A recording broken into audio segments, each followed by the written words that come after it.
nada melhor também de a gente aprender sobre o Evangelho, aprender sobre as coisas espirituais, as quais nos ajudam a enfrentar muitas coisas no nosso dia a dia, a enfrentar os desafios da vida de uma maneira positiva, com alegria e com conhecimento. E nada é melhor nessa noite do que a nossa querida irmã Ruth, né? Direto do Brasil, que é a nossa professora da noite. Então, o tempo é seu, minha amiga.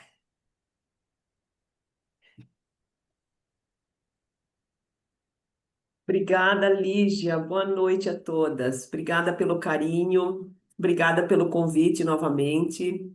Sempre recebo o convite com muita gratidão, porque eu fico pensando, bem, eu acho que as amigas, aqui, as mulheres do grupo, de alguma forma estão aproveitando o que eu apresento. Então, eu fico motivada a fazer uma boa apresentação novamente para vocês. Ouvindo, assistindo a apresentação da Isabela, me veio na mente, todas nós estamos nas mãos de Deus. E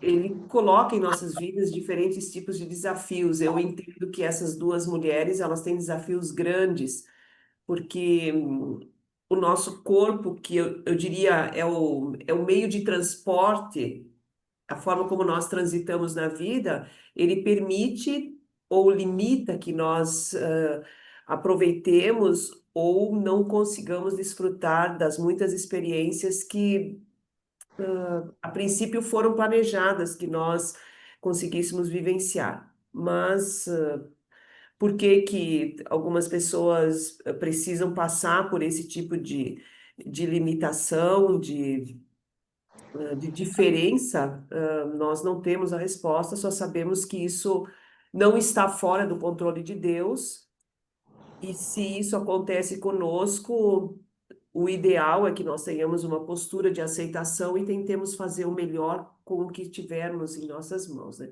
E também, na semana passada, nós estudamos no Vem e Segue-me, a respeito do Doutrina e Convênio 76, que fala da vida após a morte, dos graus de glória e tal, e atrelado a tudo isso está a ressurreição, com a promessa da perfeição de nossos corpos, da reparação de todas as limitações e deficiências que nós sofremos aqui.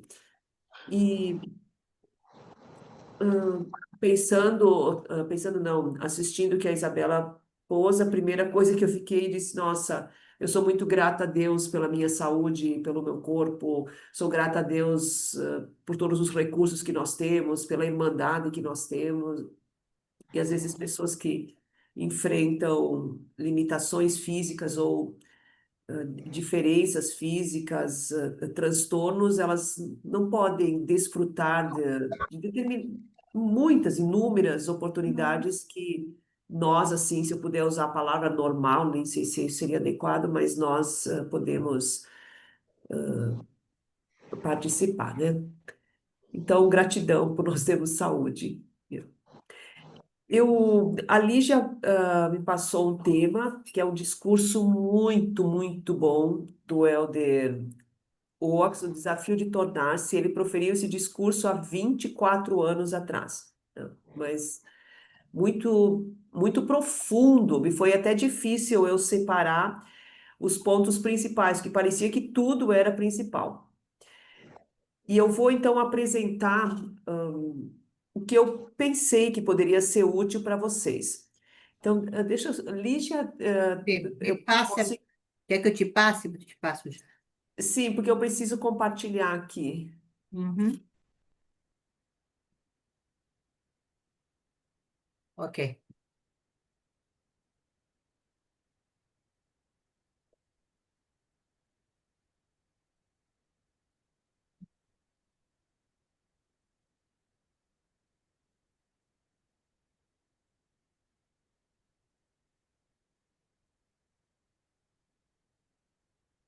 Vocês estão vendo? Sim. Sim? Ficou bem pequenininho aqui o meu. Deixa eu ver como é que eu faço. Tá.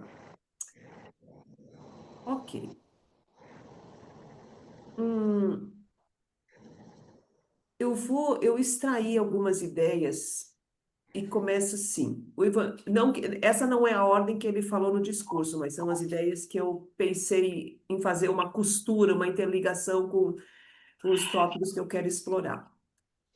O Evangelho de Jesus Cristo é o plano pelo qual podemos tornar-nos o que os filhos de Deus devem tornar-se. É a receita.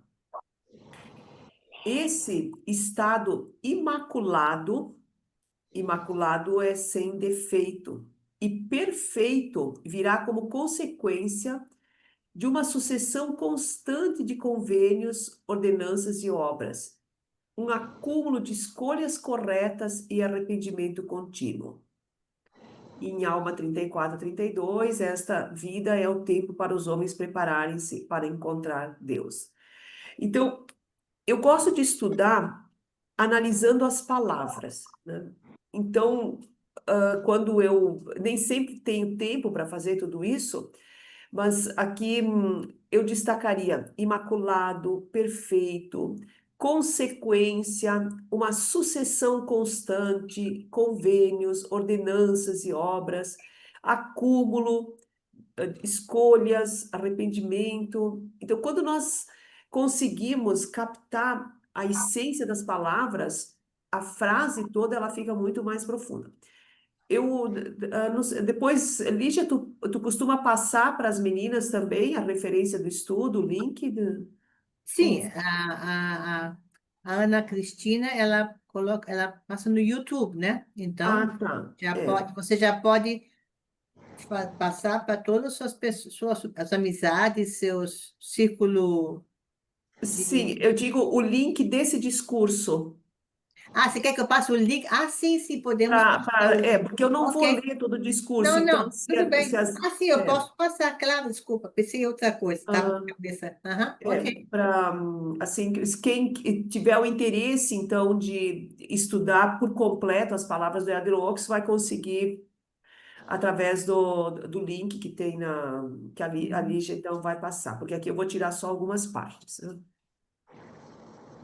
Hum, o tempo da nossa vida é bastante limitado, é incrível como a vida passa rápido. Quando nós olhamos assim, nossa, tudo que já aconteceu e o quanto tempo nós temos pela frente, nossa, é só um pouquinho, né? Então, é assim, é um piscar de olhos, de fato, a vida.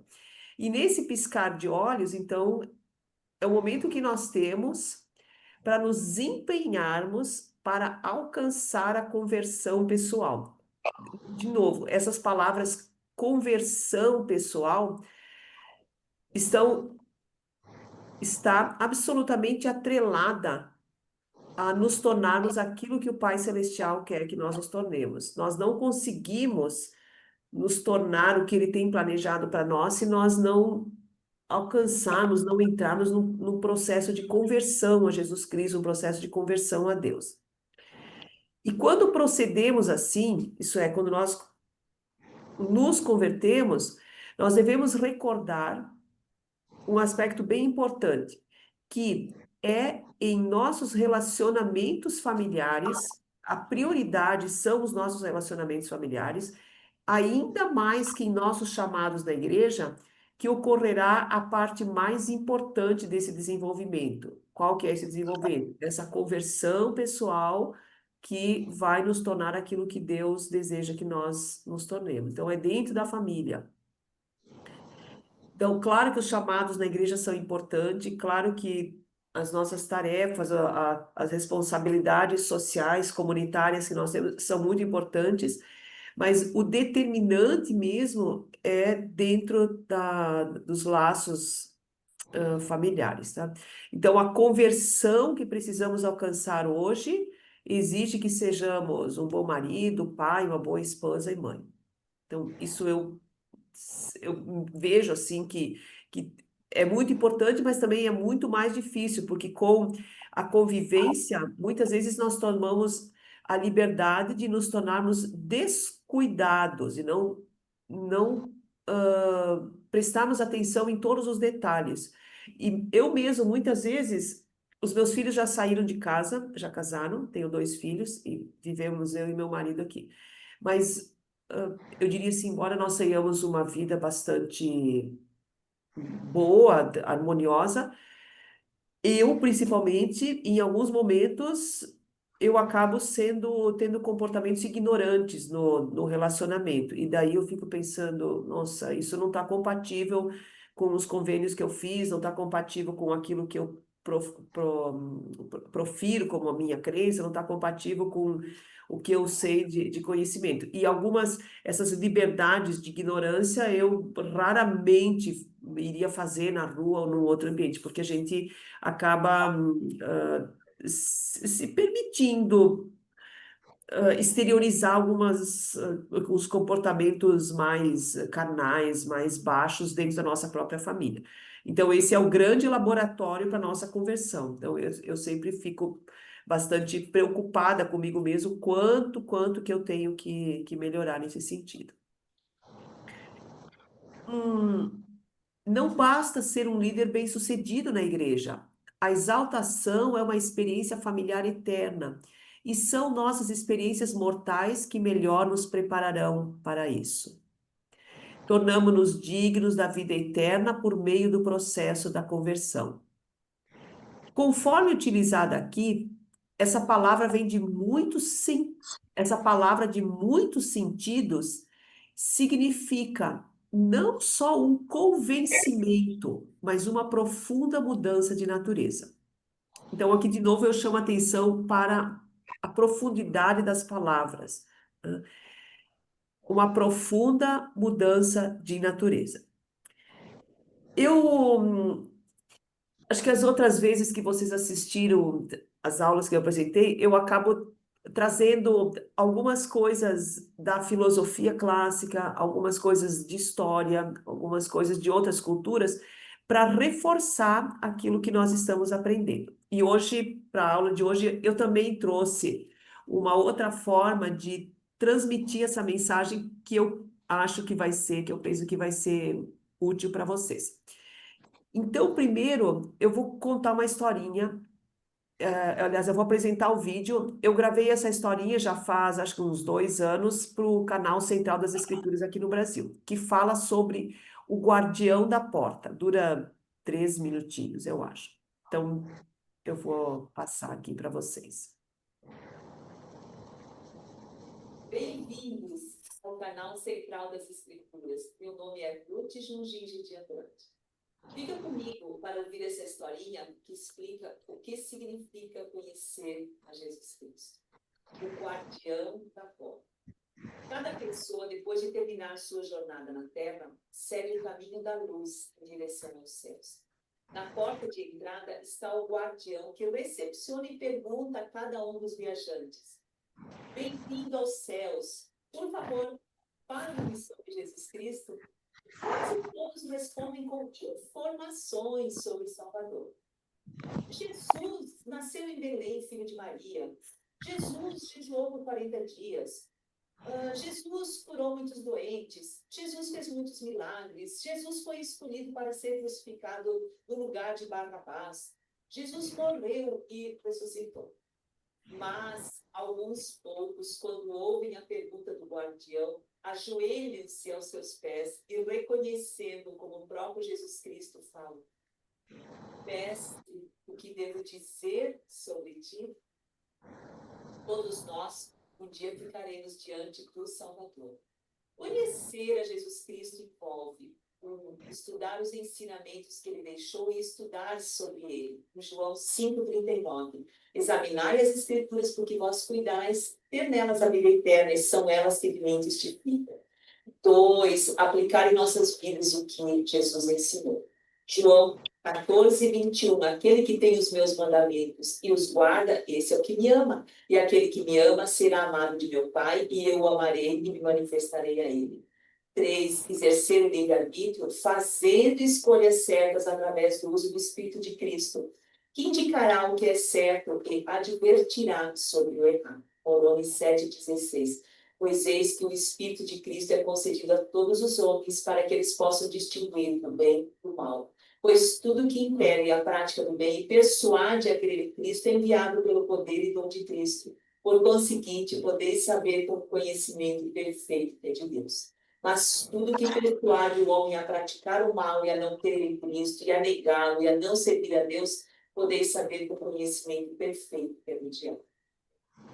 Guardiando a porta por escolha própria, Jesus Cristo, que ali nos aguarda com o desejo divino e profundo de receber-nos, bem como para certificar-se de que ali podemos entrar. Se o reconhecermos agora, ele nos reconhecerá cheio de carinho e com alegria nos deixará entrar. Então, Gostaram da historinha? muito bom. Sim, Muito muito bom. bom. Muito Muito bom lindo. mesmo. Aham, muito lindo. Muito bonitinha. Eu seguido eu conto essa historinha lá no CTM que nós servimos lá nos domingos para os missionários. Muito bonito. Vocês gostariam de fazer algum comentário? É,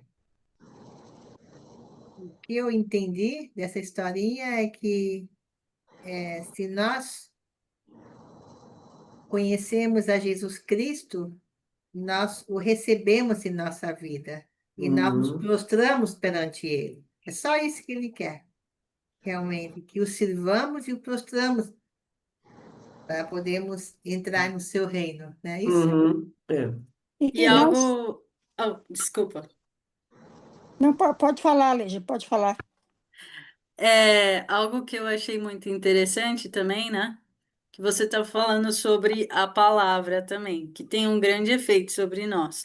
E uma das dicas que você nos deu, né, nessa história é de que nós deveríamos estudar as Escrituras. Então, realmente, à medida que nós estudamos as Escrituras, elas são tão poderosas, né, que realmente elas podem nos modificar, né? Elas podem nos moldar pouco a pouco, de modo que a gente sinta mais o Espírito, de modo que quando a gente tem aqueles sentimentos, né, de raiva, de um tanto de intolerância com o próximo mais próximo, quando nós nos enchemos realmente da palavra, ela realmente nos faz realmente refrearmos, né, o homem natural e cedemos mais aos influxos do Santo Espírito. Então, realmente, eu gostei bastante dessa história.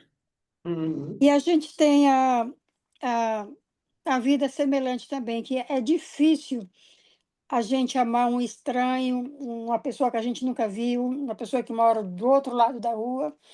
Mas quando a gente conhece a pessoa e tem contato com ela, vira amiga, a gente ama aquela pessoa porque a gente conhece. E Jesus Cristo é a mesma coisa. Quanto mais a gente conhece Ele, mais a gente ama. Uhum. A gente tem experiência semelhante aqui. É difícil amar um estranho que a gente nunca viu, né? Mas quando a gente começa a conhecer a pessoa, a gente começa a amar. É. Uhum. Muito bom. Vamos em frente. Uhum. Esse slide tem duas citações do discurso do Elder Oaks. Em muitas passagens da Bíblia e das Escrituras modernas, lemos sobre um julgamento final em que todas as pessoas serão recompensadas de acordo com seus atos, obras ou desejos. Ok. Mas outras escrituras ampliam essa ideia e afirmam que seremos julgados pela condição que tivermos alcançado. À luz desses ensinamentos, concluímos que o julgamento final é a constatação do efeito final de nossos atos e pensamentos, ou seja, do que nos tornamos. Qual o objetivo do julgamento? Por que nós precisamos passar por um julgamento? A resposta está no próprio discurso do Elder Oaks. Porque Jesus Cristo promete a incomparável herança da vida eterna, a plenitude do Pai.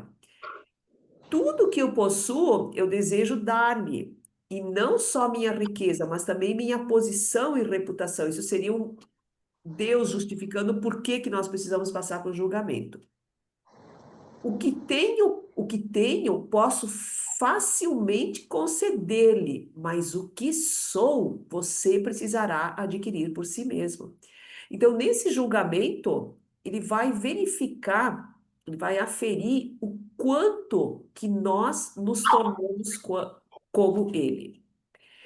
Você se tornará merecedor de sua herança aprendendo o que aprendi e vivendo como vivi, considerando Jesus Cristo. Vou ensinar-lhes as leis e princípios que me levaram a obter sabedoria e maturidade. Siga meu exemplo, aprenda o que eu aprendi e você se tornará o que sou, e tudo o que possuo será seu. Então, esse julgamento final não é um capricho de Deus, mas sim uma verificação, aonde nós próprios vamos confrontar os atos que nós fizemos aqui, diante da revelação das nossas vidas por Deus, e vamos afirmar para Ele o que é que nós fizemos com o tempo, com os recursos que Ele nos deu. Mas no final, o desejo dele é de nos dar uma recompensa muito satisfatória. Tornamo-nos dignos da vida eterna por meio do processo da conversão. Conforme utilizada aqui, essa palavra eu estou repetindo essa frase aqui. Conforme utilizada aqui, essa palavra de muitos significados. Não. Conforme utilizada aqui, essa palavra de muitos sentidos significa não só um convencimento, mas uma profunda mudança de natureza. Então, agora olhem o que eu trouxe para vocês. Vamos estudar o coração. Aqui tem uma imagem, tá? O coração fica aqui no nosso peito, ele é mais ou menos o tamanho de um punho e fica mais para o nosso lado esquerdo. Quando tem aquela figura do Leonardo da Vinci, quando nós abrimos os braços, é o homem vitri... Ah, tem o nome dessa... Não lembro agora. Dessa imagem que ele faz. É dentro de um círculo redondo, daí tem o desenho do homem com os braços abertos e as pernas também abertas. E o coração, então, fica no centro da altura, entre a distância dos braços e das pernas, tá? Por isso que fala que o coração é o centro do corpo. Mas não é só isso. O coração é o primeiro órgão que começa a surgir após a fecundação. A divisão das células formará, em primeiro lugar, o coração. O coração bombeia o sangue arterial, que é aquele sangue oxigenado, para todos os órgãos do corpo, levando energia e nutrição para todas as células. Se nós pensarmos nisso, até a pontinha aqui do extremo do nosso dedinho, o coração manda sangue. Todas as células do nosso corpo, elas são nutridas pelo coração, pelo sangue que passou pelo coração. Nessas células ocorrem as trocas e o sangue venoso, o venoso é aquele que já tirou o oxigênio, retorna ao coração carregado de gás carbônico que será expelido através da expiração. Nessas viagens de ida e volta, o coração, olha que interessante isso, o coração toma conhecimento e guarda a história de todos os órgãos do corpo. O coração conhece tudo o que acontece nos órgãos. O coração é o centro do corpo, órgão de onde tudo emana e para o qual tudo volta. Tem algumas passagens das Escrituras que falam que um coração doente adoece todo o corpo. Lembro de ditados nesse sentido? Sim.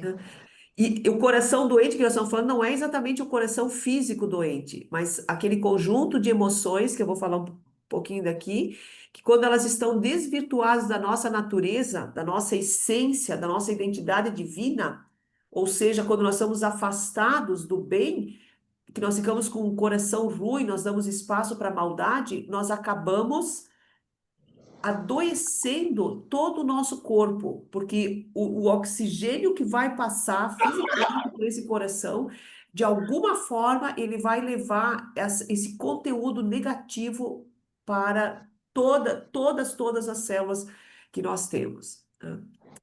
E uma última frase aqui. A razão, o nosso pensamento, tem que ser orientada pela voz do coração, que dá os preceitos, os princípios, tá?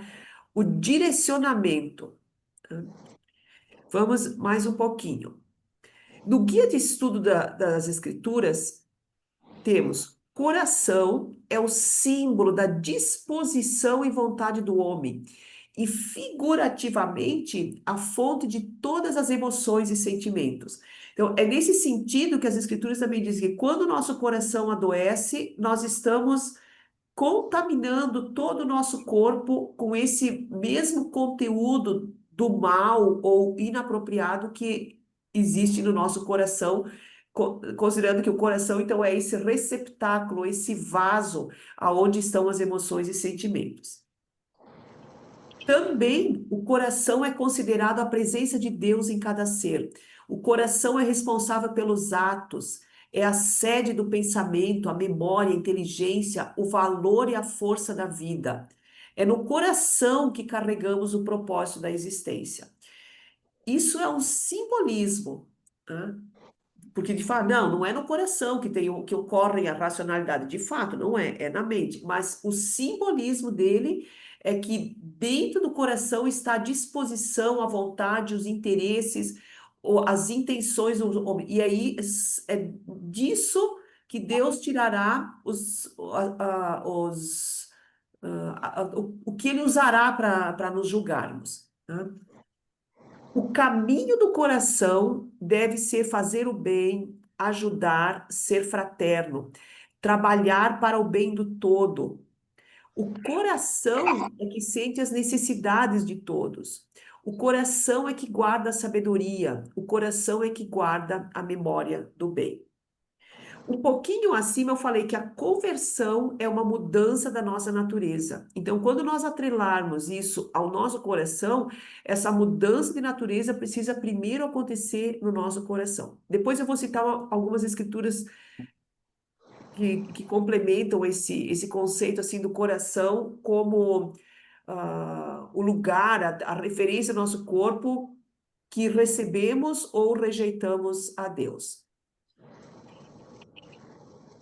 Ainda sobre o simbolismo do coração. Deus pode renovar o coração se nos unirmos a Ele. Isso significa renovar-se inteiramente obedecendo os mandamentos. E quando nós somos ensinados a abrir o coração para a entrada de Jesus Cristo, isso também quer dizer, abre o coração para que Deus nos renove, para que Deus nos torne mais próximos a Jesus Cristo e com as qualidades que Ele próprio, como Pai, possui. O coração renovado pelo dedo de Deus eleva o padrão da vida. E a vida renovada purifica o nosso espírito e todos os membros do nosso corpo. O coração é a pedra angular do domínio de si mesmo, da ordem e disciplina da personalidade. Personalidade é o conjunto de características que nos individualizam. E é no coração que tem a chave mestra de tudo aquilo que nós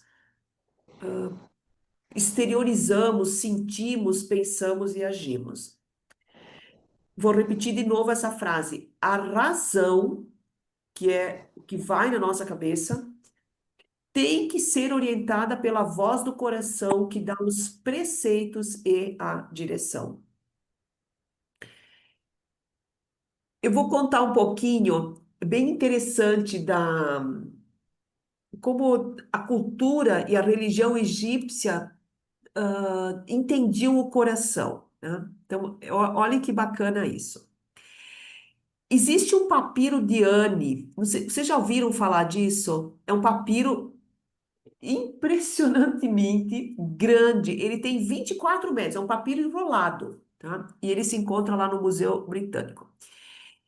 Esse papiro tem muitos escritos e tem alguns desenhos. E é desse papiro que foi retirado o conteúdo do que se chama do Livro dos Mortos. Não sei se vocês já ouviram falar desse livro. É um livro bem famoso, né? Então, a origem dele é esse papiro. E eu vou explicar um pouquinho sobre essa gravura, tá? O papiro de Ani é uma das mais famosas e bem preservadas cópias do Livro dos Mortos, um antigo texto funerário egípcio. Esse livro ele foi criado para Ani, que era um escriba, mais ou menos 1.300 anos antes de Cristo. O papiro tem 24 metros e ele é notável pela riqueza de suas ilustrações que acompanham os textos com cenas do julgamento de Osíris e da vida após a morte. Então, vejam só, nesse papiro tem vários desenhos de uma mulher, a Maat, que era considerada uma das deusas, tá? E ela era representada como uma mulher jovem, muito bonita, e que ela tinha na cabeça sempre uma pena de avestruz, né? Então, assim, como está aqui Como representado, né? índio, né? Como os índios, né? Sí, como una Como É, índio. uma fita aqui e ela tinha essa pena, tá? Vamos ver para que servia essa pena. Observem aqui, ó. Isso aqui é uma balança, tá? E tem do meu lado direito aqui, onde tem, dentro da balança, onde tem uns escritos, tá? No prato da balança, eles colocavam a pena que ficava na cabeça da deusa Maat, tá? Uma pena é absurdamente leve. No outro prato, eles entendiam que era isso que acontecia lá no salão do julgamento. Eles pegavam o coração do morto e colocavam num pote. E daí ficava, então, o prato com o coração e o prato com a pena, tá? Vamos ver o que isso significava. Deixa eu aumentar aqui, senão para mim também não consigo ler, que é Quer que eu muita coisa. leia? Quer que eu leia? Ah. No Egito, não tiravam o coração dos mortos, a exemplo dos outros olhos. Sabem que eles embalsamavam, né? Mas eles deixavam o coração, e isso tem uma explicação.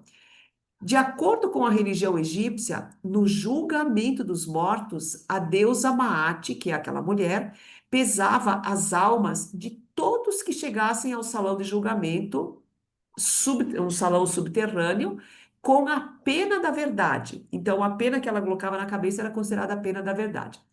Colocava a pluma ou a pena da avestruz na balança e no prato oposto o coração do falecido. Se os pratos ficassem em equilíbrio, o morto podia festejar com as divindades e os espíritos dos mortos. Entretanto, se o coração fosse mais pesado, ele era devolvido para ser devorado por um monstro com cabeça de jacaré e corpo de leão e voltava para reviver na terra. Julgavam o coração porque ele grava as pegadas do homem na terra. Coração pesado significava coração de pedra. A pessoa ignorou tanto seu coração que fez com que ele ficasse endurecido. O coração pesado estava levando as coisas materiais da terra que no outro mundo não teriam nenhum valor, portanto, não poderia subir. Coração leve significava coração de fogo, não tinha peso, como a pluma, geralmente uma pluma de avestruz, por ter dentro de si os valores de Deus. Não estava carregado de nada do materialismo terreno. Coração de pedra, a pessoa ignorou tanto seu coração que fez com que ele ficasse endurecido. Caminhos egoístas, o coração bateu apenas por ele mesmo, apenas pela pessoa, motivada pelo orgulho e os outros pecados, né? Não viver de acordo com o coração faz desaparecer o próprio coração. Ele morre. O corpo e a vida, quando esse coração morre ou se afasta de Deus, o corpo e a vida ficam sem centro e ao caos. vulneráveis às coisas externas que não vêm de Deus. E dali vem a frase que eu já falei lá em cima: a razão tem que ser orientada pela voz do coração, que dá os preceitos e a direção para voltarmos à casa celestial.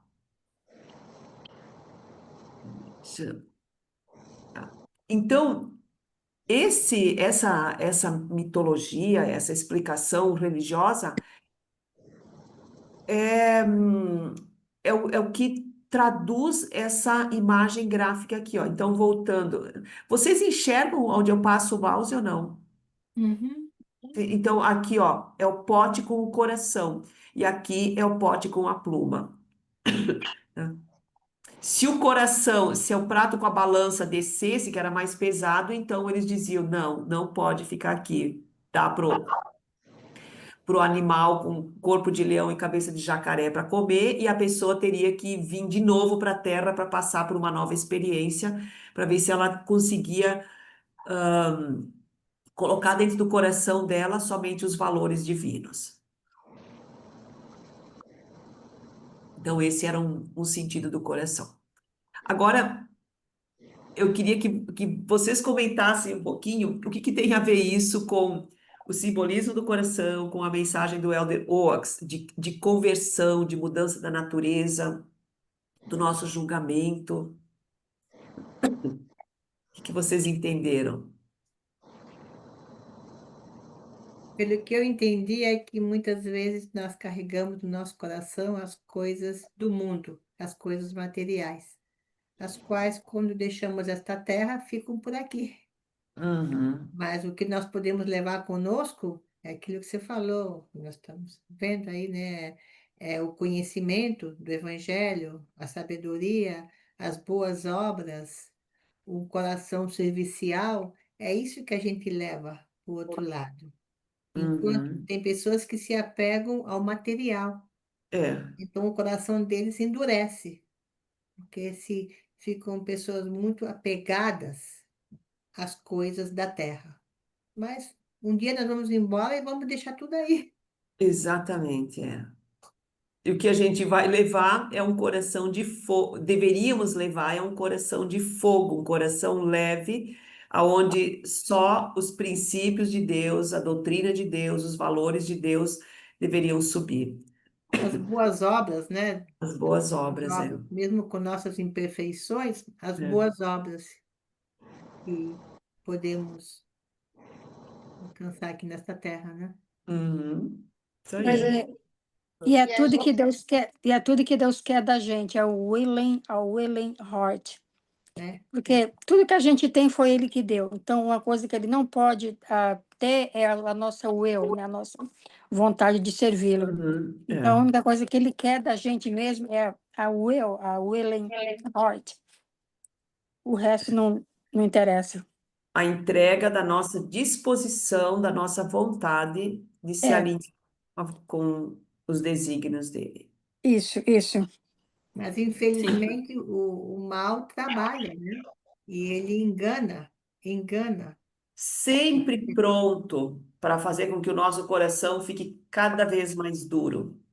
Ele Sim, engana. nesse eu estava hoje revendo, né, o discurso do presidente Nelson da última conferência, e ele sempre é muito específico, né, nos convites que ele nos faz. Nessa última vez, ele pediu, né, ele nos exortou para que a gente desenvolvesse mais caridade e permitisse que também a virtude adorne mais o nosso pensamento, o nosso coração, todo o nosso ser, para que a nossa confiança em Deus possa aumentar e que a gente possa se achegar mais a Ele.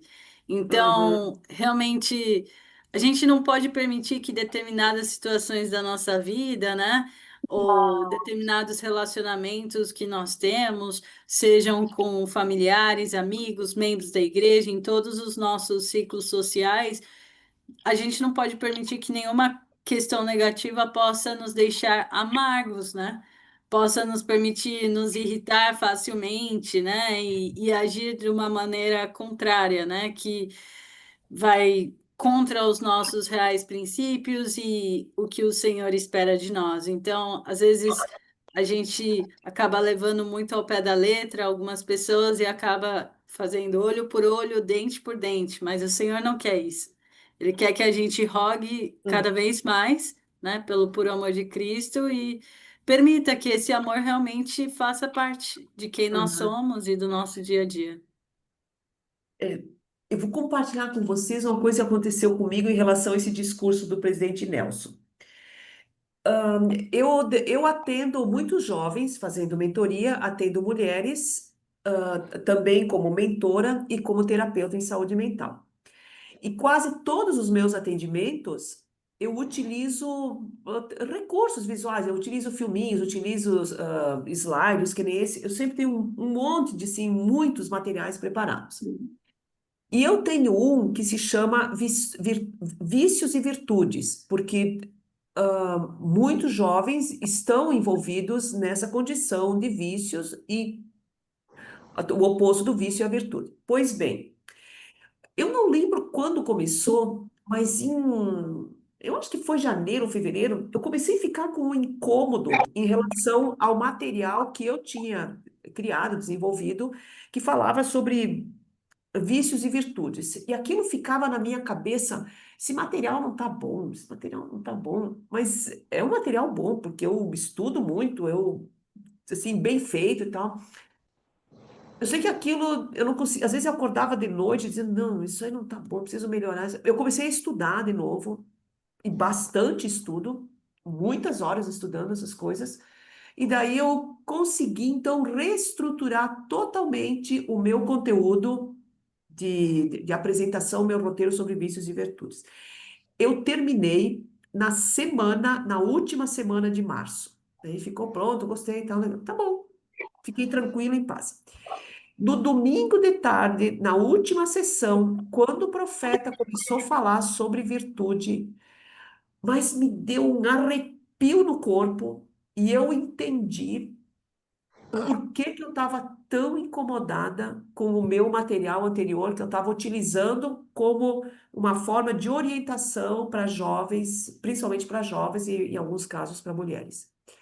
Porque o que eu reelaborei, o que eu reestruturei, que eu criei de novo, agora estava em sintonia com o que o profeta falou. Usar a virtude para combater os vícios. Aí, nossa, mas eu fiquei assim tão impressionada, por outro lado, tão agradecida por alguns meses antes o espírito já começar a me incomodar, dizer, não, precisa melhorar, precisa melhorar. E daí eu disse, eu compartilhei com os meus filhos, com o meu marido, eu disse, nossa, me senti assim muito feliz porque Deus me deu a oportunidade de receber essa inspiração e alinhar um pouco do meu trabalho, porque o meu trabalho é de ajudar as pessoas a viverem melhor. Então, Deus disse, se tu tá fazendo isso, tu tem que fazer de acordo com o que é a verdade, né? E eu não atendo só jovens da igreja e mulheres da igreja, atendo muitas pessoas. Então, para mim nossa, foi uma das experiências assim bem forte. Muito espiritual. Assim, foi bem significativo isso. Tá. Agora, voltando aqui ao nosso assunto, quem que tá com computador ou que consegue ler? São várias escrituras. Eu queria que cada uma lesse uma escritura. Então, quem quiser, lê a escritura, mas lê assim com bastante expressão. Eu posso ir primeiro? Pode começar? Pode? Ok, eu posso ler o primeiro. Tá bom? Salmos 51, 10. Cria em mim um coração puro, ó Deus, e renova dentro de mim um espírito estável. Muito Próximo. bem. Provérbios 4, 23. Sobre tudo o que se deve guardar, guarda o teu coração, pois dele depende toda a tua vida. Toda a tua vida. O Ezequiel, alguém leu Ezequiel, gente? Pode ser, darei a vocês um coração novo e porém um espírito novo em vocês. Tirarei de vocês o coração de pedra e em troca darei um coração de carne. Tá. Vocês estão vendo a relação de várias escrituras com o processo de conversão, a mudança da natureza, o simbolismo do coração. Incrível, né? Está fazendo sentido para vocês essa associação de ideias? Sim. Faz sentido, sim. Muito interessante. Muito interessante mesmo. Essa, A última aqui, ó. Guarda o coração, pois dele depende toda a vida, tá? A vida física Y la vida espiritual. e a vida espiritual. Mais algumas escrituras. Vai, Belina. Oh, Proverbios 17:22, permítame un momentito. Proverbios 17:22. Permítame un segundo. 17:22. Ay, disculpen, denme un poquito de tiempo, por favor. Manantial de vida. Die- Que lo estoy buscando todo aquí. Bueno, Proverbios 17:22 dice, el corazón alegre hace bien con una buena medicina, pero, pero el espíritu triste seca los huesos. Wow. Ese es el 22, y el 23 dice, el malvado toma soborno de su seno, pero pervertir las sendas de la justicia. Es 17:22, ¿verdad? Yeah. El corazón 17:22. alegre. El corazón alegre hace bien con toda buena medicina, con una buena medicina, pero el espíritu triste seca los huesos. Isso. El corazón. Mateus 22:27.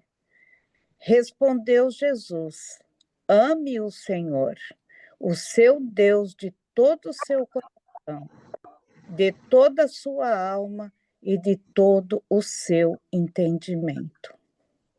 Uhum. Próxima. Mateus 6:21. ¿Por qué? Porque onde estiver o meu telefone está. Ok. Porque onde estiver o nosso tesouro, aí estará também o seu coração. Porque onde estiver o nosso tesouro, também aí estará. Uhum. Muitos têm o coração, né? Em, sei lá, o carrão do ano, a casa maior, roupa de grife, essas coisas todas. Então, o coração dele está nessas coisas, não está em Deus. Isso. É. E o tema da nossa conversa hoje aqui, da nossa aula, é o desafio de tornar-se, tá? De tornar-se aquilo que Deus espera que nós nos tornamos. E esse desafio, ele está assim, totalmente ligado com aquilo que vai no nosso coração, considerando o coração como o símbolo da vontade de Deus, né? Então, tem muitas escrituras que falam sobre o coração. Mais algumas aqui. O sea, hermana, que nuestro albedrío, hermana, o sea que nuestro albedrío no está dirigido por el cerebro y la inteligencia, sino por lo que tenemos en el corazón. Todo lo que hacemos viene del corazón, no del cerebro. Sim, por isso que diz que o coração deve ser a fonte de direcionamento para a nossa cabeça. Os nossos sentimentos, a verdade de Deus, a presença de Deus é que deve levar as ideias para a nossa cabeça colocar em prática. Quem que pode ler? Romanos 5, Romanos 5:5. A esperança não traz confusão. Portanto, o amor de Deus está derramado em nosso coração pelo Espírito Santo que nos foi dado. Muito bem. Próxima, Mosias 5:12.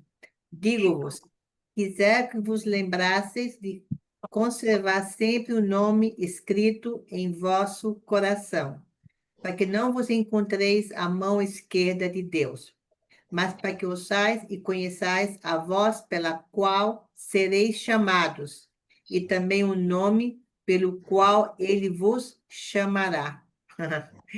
Você lembra do templo, né? Então, o que deve estar escrito é Jesus Cristo e depois tem um outro complemento também associado a um convênio. Convênio. Deixe-me ver aqui se acabaram as... Ah, tá. Acabaram as escrituras. Tá. Então, só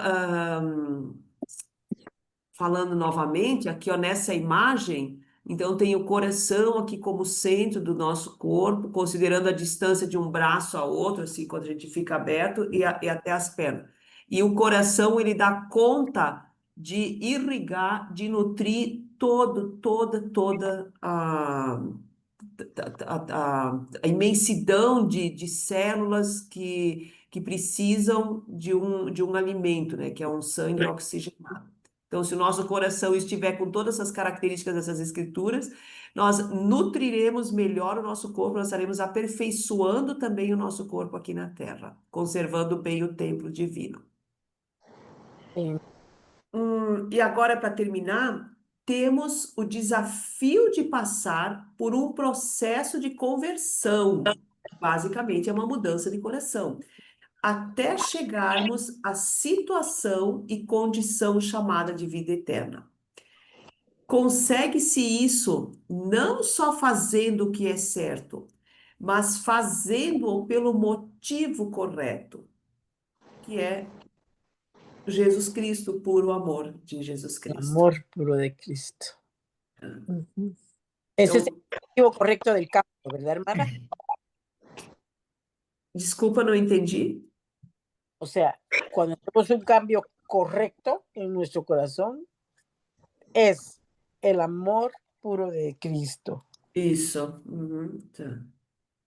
Então, nós nunca devemos fechar a portinha do nosso coração para a entrada daquilo que vem de Deus. Como podemos medir nosso progresso se o nosso coração está endurecendo ou se ele está virando mais um coração de sangue, um coração de fogo, um coração vivo? As Escrituras sugerem várias maneiras. Uma que eu gosto muito, que também consta do discurso do Elder Oaks, é: depois do grandioso discurso do rei Benjamim, muitos dos ouvintes clamaram: o Espírito do Senhor efetuou em nós, ou melhor, em nosso coração, uma vigorosa mudança, de modo que não temos mais disposição para praticar o mal, mas sim de fazer o bem continuamente. Se estivermos perdendo o desejo de praticar o mal, estamos avançando rumo à nossa meta celestial. Também.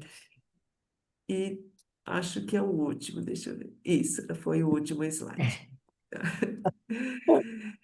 Muito bem. Então, minhas amigas, esse foi o conteúdo que eu preparei para vocês, pensando como uma forma de ficar bem gravados os ensinamentos, a mensagem do Elder Oaks, naquele discurso que ele diz o desafio de tornar-nos, o desafio de mudar o nosso coração. Em nome de Jesus Cristo, amém. Amém. Muito Obrigada. obrigada. Muito obrigada, Ruth. Nada, Realmente, fechou. muito obrigada por sua aula tão edificante, tão bem explicada, né? E eu sei que tocou nosso coração. Ah, que bom. Realmente, pelo menos o meu tocou, irmãs, tocou o coração, tocou, Sim. Abrandou, sim, abrandou o coração, sim. abrandou, realmente, porque é tantas coisas no dia a dia que muitas vezes nos perturbam, né? É, São desafios da vida, né? Mas aquilo que você explicou na sua aula hoje, que realmente nós temos que ter um coração leve, como uma pluma, é, né? Realmente é algo que esse coração, para ser leve, nós temos que sentir o quê? Paz, paz, paz. é. E quando sentimos paz, sentimos o amor de Deus. Así es. Tomando controle da nossa vida, não deixando o mundo tomar controle. É. Uhum. Muito obrigada pelo tempo, tá? Pelo carinho, Ruth. E mesmo com a sua vida tão atarefada, você sempre está sempre disposta a compartilhar conosco aqui no grupo essas mensagens tão bonitas e edificantes, tá?